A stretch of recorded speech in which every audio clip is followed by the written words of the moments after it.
Becky Burgin to come forward now and say a few words, that's right, from here, about how in a particular area you have already been a blessing. Hi, I'm Becky Burgin, and I get to tell you all the things that we do at St. Francis in mission and outreach in 2 to 3 minutes, which of course is not possible. So I'm just going to highlight a couple of them. And the first one is the Society of St. Andrew, SOSA, Gleaning Project.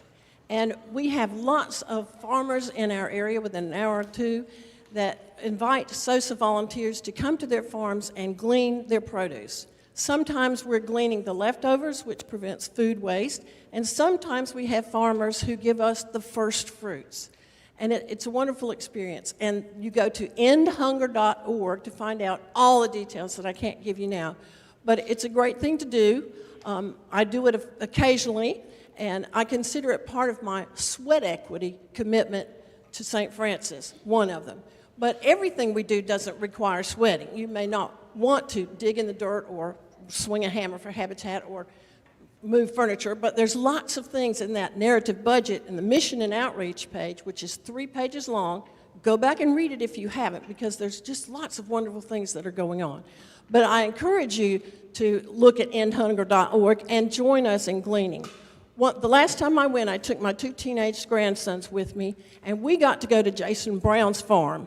And Jason Brown is the NFL center who retired at age 29, bought a 1,000-acre farm near Lewisburg, knowing nothing about farming, and he named his farm First Fruits. And there's a video on the endhunger.org website that's really great to hear what he decided to do and how he decided to do that. But we went to his farm. He talked to a boys. My grandsons love football, so they made connections, and that's one of the things that all of our mission and outreach projects do. You make connections with other people. And when you go to one of these gleanings, you will find families with small children, you'll find retired people, you'll find scout troops and youth groups. All ages can glean. Sometimes you might just be bagging up sweet potatoes. But we'll start gleaning pretty soon, so if you sign up, they will send you an email that will say, we are going to glean, say, for example, strawberries in Mebane on Saturday. And if you want to sign up, if you want to go, you just tell them, and they will tell you the exact address and what to bring, which is usually water bottle and sunscreen.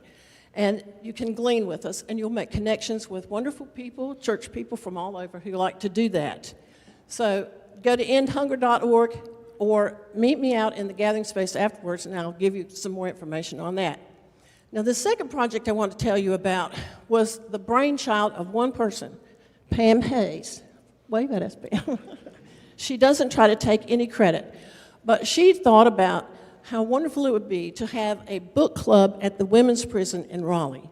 This is also on, if you went to the eScoop this week, you saw a blog about all the nitty-gritty about this book club, this wonderful, inspiring story. You need to go there and read it, just like you need to read the narrative budget in full that was also, it's also been out a couple of weeks, to know what's going on.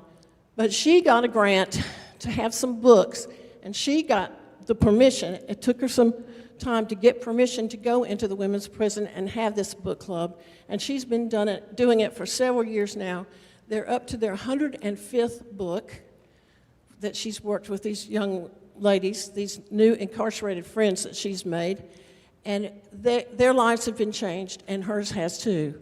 It's provided a fountain of blessings for these ladies, and if you read that blog, you will be inspired too.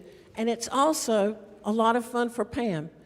If I quote her, I might not quote it exactly, but she said, "This is the most fun I've ever had in my adult life." And so all of these projects can be great fun. You make wonderful connections with people. And I'm reminded of when Jesus told Paul, "Feed my sheep," and then he said it 2 more times, "Feed my sheep," and "Feed my sheep."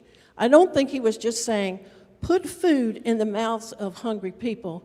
He was saying, feed my sheep, body, soul, and spirit. And that's exactly what Pam's project does. It feeds the body, soul, and spirit of these incarcerated friends that she's made. And it's been a fountain of blessings for her, I'm sure. And all of these mission and outreach activities are fun, and they will enrich your lives. And you are providing fountains of blessings for the people you serve, and you will be soaked with blessings that come back to you from being a part of it. Thank you.